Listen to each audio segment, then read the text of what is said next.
You're looking for some clarity after having been betrayed, this video is for you. Hey there, I'm Leslie Noble, and this is your daily no bullshit healing truth. I've been a therapist for close to 3 decades. I help people heal from betrayal, rewrite their stories, and learn to thrive in their life. So let's get into it. I'm doing a series on different types of betrayal and learning about those types of betrayal, and also how we can put some boundaries in place so we don't experience that betrayal. So today I want to talk about financial betrayal. Yesterday I talked about abandonment. I want to talk about financial betrayal. It's a thing we don't really talk about, and I'm always amazed at couples that get married or they get in long-term committed relationships and they don't have financial discussions before committing to someone else. It's imperative that you do that, because that is just a path to betrayal.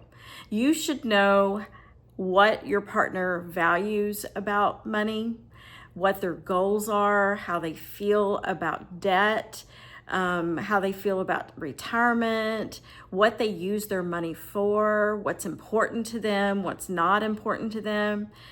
Really, it has to do with lack of compatibility when you can't get on the same page financially.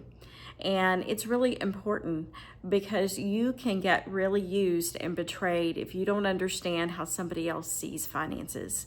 The other thing is just, it is considered a form of infidelity, financial infidelity, to not tell the truth about finances or to make a plan regarding your finances, a budget, set goals, and then you just blow past those boundaries and disrespect your partner in that way.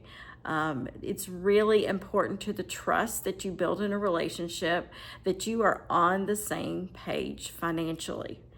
Do not get committed to someone. Do not move in together. Do not get married until you've had those conversations. Seek out a therapist to do some premarital counseling. This video is not in replacement of therapy. It's always a good idea to sit down with someone who's objective and can help you think through things you may not have thought through before you get committed. Do not commit to someone that is not going to be honest with you and value. And how can you tell? Well, they're deceptive. Looking at what they're spending, what they're spending on, seeing if it lines up to what your financial goals are. How does that person live? How do they take care of the things that they have in their life? What are some of the goals they have? Are they willing to contribute financially? And I know this part can be kind of controversial. I don't think there's a right or wrong answer for how someone contributes financially. I think it's between the two of you. But my dad gave me some really good advice a long time ago. Always, whatever you decide to do, if you decide that you don't want to pursue a career goal, which, I do have a career, but, whatever you decide to do, be educated so that you can take care of yourself.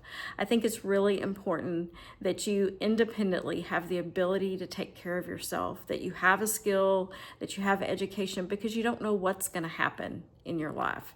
You don't know if someone's going to pass away, or if someone's going to become disabled or ill and not be able to work. So you want to be able to, for safety reasons, be able to take care of yourself. I think that is so important on both sides.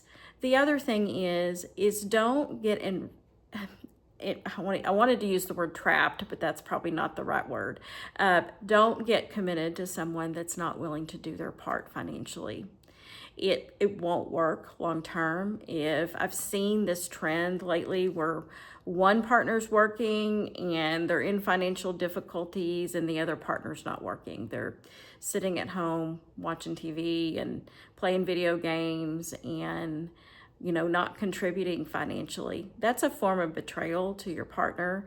It is every partner's responsibility to be accountable financially to each other, and also to have a discussion about what that looks like, what it looks like to be accountable and responsible to each other. it's just going to make your relationship healthier and work better.